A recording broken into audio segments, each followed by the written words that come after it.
Hello, Mr. Buffett. My name is Zhang Yabo. I came from micro city, Hainan, China.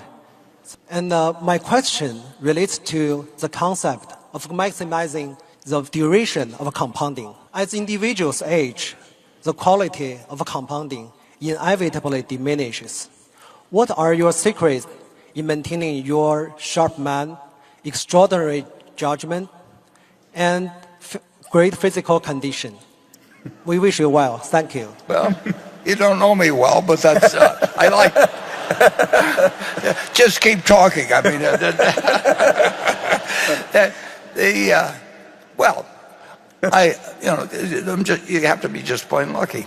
I mean, there's no question about it that there's 100 or 1,000, multiply a number of times that some drunk could have pulled out of a car and broadsided me, or just all the bad luck that you can have in life. And you can say that my great skill has been avoiding bad luck, but that isn't a skill, that's luck.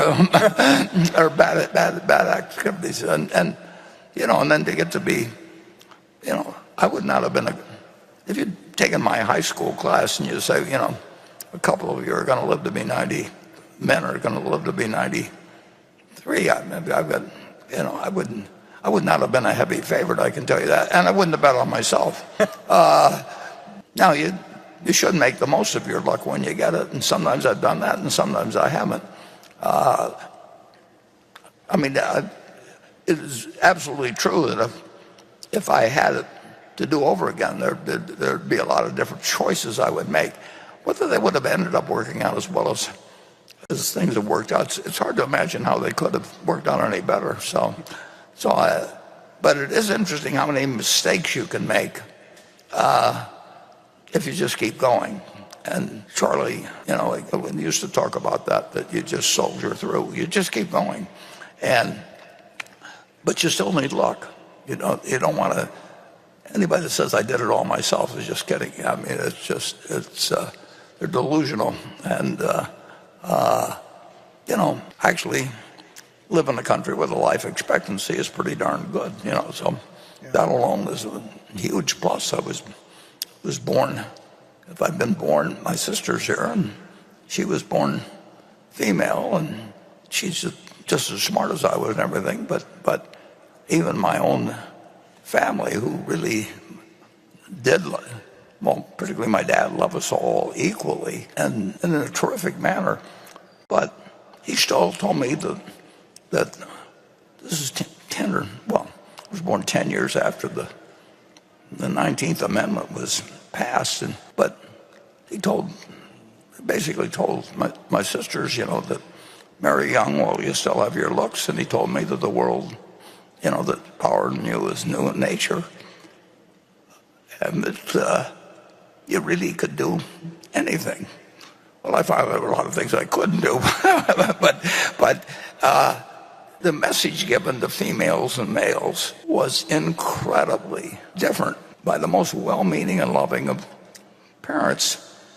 Like I say, in 1930, I mean, it had been that way for millions of years. It's changed quite dramatically, but obviously not completely. But during my lifetime, but it's been during the latter half of my lifetime. If you take my sisters, if they'd been born even 5 or 10 years later, they still would have been,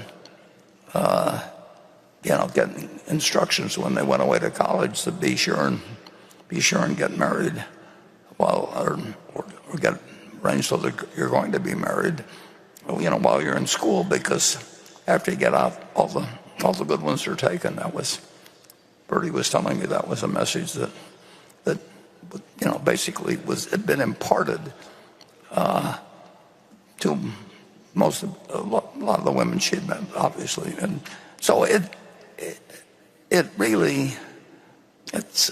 it's extraordinary how much progress we've made, but it's unbelievable how long it took to get it made. I mean, it really does make you wonder about, we've got all these heroes from American history and all the wonderful things they did, but how could they say all men are created equal and then write a constitution that women, allowed women not to be able to own property and depending on the state, I mean, just terrible conditions. But anyway, that's how you learn about what the humans can do.